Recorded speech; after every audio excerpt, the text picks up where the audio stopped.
Well, at this hour, that security guard is in custody, awaiting appearance before a judge tomorrow. Police say he pulled over a woman in his personal vehicle, identified himself as a police officer, and raped her. WJZ investigator Mike Helgren is live in Charles Village, where that initial encounter happened. He has new information on the suspect's background. Mike.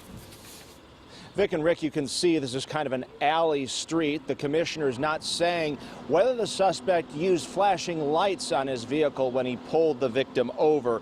But we did find that this same suspect was convicted of impersonating a police officer more than 2 decades ago.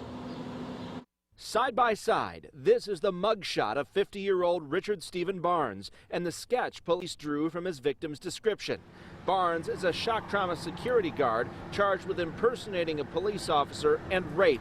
Detectives say he pulled over a woman in Charles Village, made her get in his car, drove her away, and sexually assaulted her. Whoever she is, I commend her for her courage to report it. His arrest is drawing strong reaction in this community. A law enforcement, your guard automatically comes down, but in this environment, you always have to keep your guards up, no matter where you're at. We got all these predatory people out here, you know,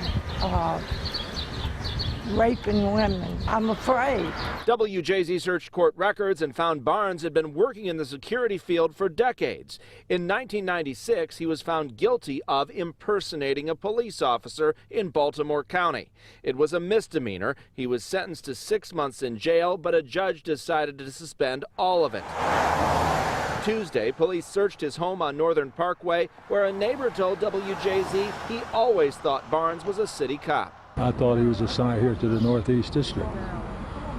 He wore a police uniform. The commissioner says Barnes was wearing his security uniform June 1st when he pulled over the victim on 27th and Lovegrove, an alley street between St. Paul and Charles. The investigation led to 120 police cruisers being pulled out of service. Detectives also sifted through hundreds of hours of camera footage of the area and hand-searched motor vehicle records to track Barnes down. There was evidence that supported that it was a dark-colored vehicle. We had information about the vehicle.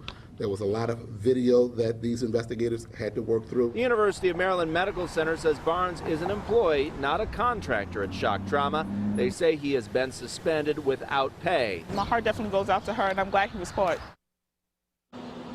And we have yet to hear from anyone representing Barnes. The commissioner says if anyone else believes they are a victim, they need to come forward.